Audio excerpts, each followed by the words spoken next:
چونکہ دور حاضر بڑا پرفتن دور ہے، اور اس میں ہوتا ایسے ہے کہ چاہے میں اور آپ اور خواہ اس ملک کے تمام لوگ یا اس دنیا کے تمام مسلمان وہ اہل بیت اطہار کا حب دل میں ضرور رکھتے ہوں، لیکن کچھ مجبوریاں آڑے آ جاتی ہیں کہ فلاں مسجد کا مولوی میرے ساتھ کیا کرے گا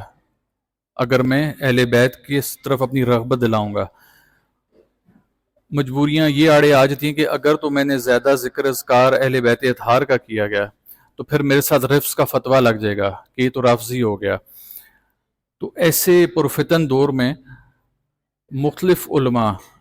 جو بظاہر علماء نظر آتے ہیں، جو خود کو عالم دین بولتے ہیں، لیکن جب وہ اہل بیت اطہار کے حوالے سے یا محرم الحرام کے حوالے سے کوئی بیان دیتے ہیں یا کوئی بیان ریکارڈ کراتے ہیں تو وہاں سے ان کی اصلیت کھلتی ہے کہ آیا یہ عالم دین ہے یا کسی مسلک کے عالم ہیں۔ تو میں نے ایک صاحب کو سنا، وہ ایک بڑی حیثیت رکھتے ہیں، بے شمار ان کے لوگ سننے والے ہیں، ان کو دیکھنے والے ہیں، ان کو چاہنے والے ہیں۔ تو وہ سوشل میڈیا کے اوپر ایک بحث لے کر بیٹھے ہوئے کہ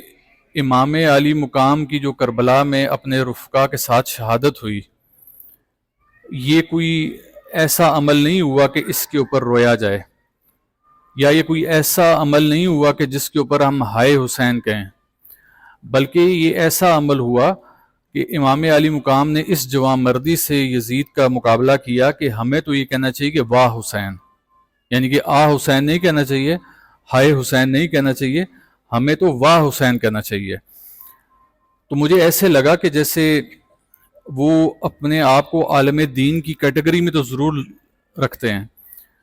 لیکن وہ شاید بھول گئے کہ اگر محرم الحرام کے ایام میں آپ ایسا بیان دیں گے تو واضح نظر آئے گا کہ آپ کو شاید امام علی مقام کی مظلومیت بیان کرنا اچھا نہیں لگ رہا، اور آپ کسی طرف کے ہو کر سوچ رہے ہیں۔ تو اگر آپ کا بہت دل کرتا ہے کہ آپ واہ حسین کریں،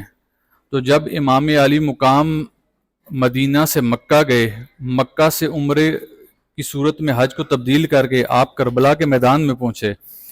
آپ نے وہاں پر ڈیرے ڈالے، تو آپ ضرور کہیں کہ واہ حسین کیا زبردست کام کیا۔ جب امام علی مقام کو یہ پتہ چلا کہ یزید کی فوج ان کے سامنے سینہ سپر ہو گئی ہے، تو ایسے میں بھی امام علی مقام اپنے صرف 72 رفقا کے ساتھ جب وہاں پر ڈٹ گئے تو آپ بالکل ضرور کہیں کہ واہ حسین کیا اعلیٰ کام کیا۔ جب امام علی مقام نے رات کو چراغوں کو گل کیا اور کہا کہ جو یہاں سے جانا چاہتا ہے چلا جائے، لیکن جب آپ نے غازی عباس علمدار علیہ السلام سے کہا کہ اب چراغ کو جلاؤ، تو جب آپ نے دیکھا تمام لوگ موجود تھے، تو ایسے میں آپ ضرور کہیں، ببانگ دھول کہیں کہ واہ حسین کیا ہی آپ کے کہنے کہ اتنی زبردست لیڈرشپ کہ آپ نے چراغ گل کر دیے پر اٹھ کے کوئی نہ گیا، تو آپ واہ حسین کریں۔ جب امام علی مقام تلوار لے کر میدان میں نکلے، آپ نے اپنے ننھے علی اصغر کی جان کی قربانی دی، آپ نے شہزادہ علی اکبر کی جان کی قربانی دی، کہ یہ وہ وقت تھا کہ کہتے ہیں کہ جب امام علی مقام اپنے پورے زور میں تھے، جوبن میں تھے،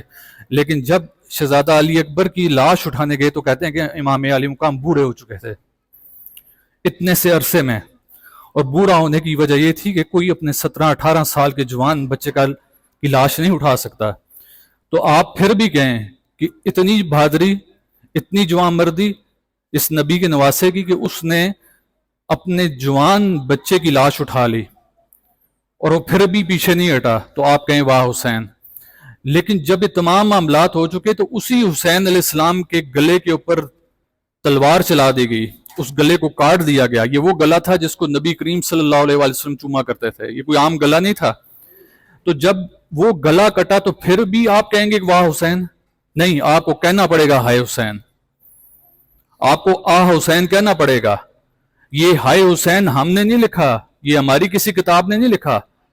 یہ جا کے تاریخی کتب اٹھا کے دیکھیں، ان کتابوں کو دیکھیں کہ جب حضور نبی کریم صلی اللہ علیہ وآلہ وسلم کو اس بات کی خبر دی گئی، فرشتہ آیا، اس نے آ کر کہا کہ یا رسول اللہ، آپ کا یہ پیارا نواسا جس کو آپ کندھوں پر سوار کرتے ہیں، اس کو کربلا کے میدان میں شہید کیا جائے گا۔ تو تاریخ لکھتی ہے کہ امام علی مقام اس وقت تک کمرے میں داخل ہو چکے تھے اور آپ حضور کی گود میں موجود تھے۔ آپ کا بچہ، آپ کا نواسا آپ کی گود میں موجود تھا، پھر بھی حضور نبی کریم صلی اللہ علیہ وآلہ وسلم اس زور کی آواز سے روئے. اب اس زور کی آواز سے رونے کو کیا آپ کہیں گے کہ واہ حسین؟ نہیں، نبی علیہ الصلوۃ والسلام نے بھی کہا ہوگا ہائے حسین، میرے حسین کے ساتھ کیا ہوا. تو آج آپ اس حد تک آ گئے کہ آپ کو نبی کریم صلی اللہ علیہ وآلہ وسلم کے نواسے اور ان کی اہل و عیال کے اوپر ہونے والے ظلم کے اوپر بھی آپ کے منہ سے حسین نہیں نکلتی، ہائے حسین نہیں نکلتی. آپ اس کی جوان مردی پہ کہیں واہ حسین. میں آپ کو آسان کلیہ بتاتا ہوں. اگر آپ نے اور واہ کا فرق دیکھنا ہے، اگر آپ نے واہ اور ہائے کا فرق دیکھنا ہے، تو جب امام عالی مقام کی شجاعت و بہادری اور دلیری کے فضائل بیان کیے جائیں تو پھر آپ ضرور واہ واہ کریں. اور ہوتا بھی ایسا ہی ہے. جب ہمارے سامنے کوئی بھی مجلس ہوتی ہے، محفل ہوتی ہے، اس میں جب فضائل بیان کیے جاتے ہیں تو اس ٹائم ہم بھی واہ واہ کرتے ہیں. لیکن جیسے ہی مصائب کا وقت آتا ہے کہ جب حضور کے نواسے پر ایک کڑا وقت آ گیا، ایک سخت مصیبت آن کری، گو کہ اس نواسے نے اس کو ہنس کر پی لیا، لیکن وہ نواسا تھا، وہ جنت کا سردار تھا. یہ سرداریاں ویسے نہیں ملتی. کسی شخص نے مجھے کہا کہ کیا یہ نبی کریم صلی اللہ علیہ وسلم نے، میں ایک سوال کرتا ہوں، یہ اس شخص کا تھا، بڑے اس نے ادب سے کہا کہ میرے ذہن میں ایک سوال آیا کہ حضور علیہ الصلوۃ والسلام نے یہ سرداریاں جنت کی تمام اپنے گھر میں کیوں دے دیں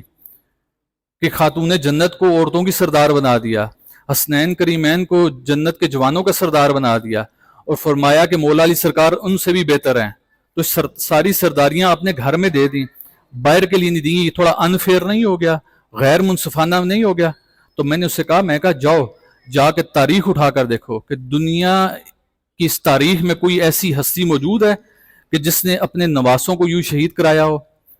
دنیا میں کوئی ایسا شخص موجود ہے کہ جس نے اپنا علی اصغر اللہ کی راہ میں قربان کیا ہو؟ دنیا میں کوئی ایسا شخص موجود ہے جس نے اپنے علی اکبر جیسے جوان کی لاش کو اٹھایا ہو اسلام کی خاطر؟ تو یہ جنہوں نے اپنی جوانوں کی لاشیں اٹھائیں، اپنے ننوں کو اللہ کی راہ میں قربان کیا، اللہ تعالیٰ نے سرداریاں بھی ان کے حوالے کی. تو یہ اللہ تعالیٰ کا فیصلہ تھا کہ سرداریاں ان کو دینی ہیں. لہٰذا آج کے دور میں اگر کوئی خود کو عالم دین کہتا ہے اور وہ اس اور واہ کے چکر سے باہر نکلا تو وہ اپنے پر غور کرے کہ وہ عالم دین ہے یا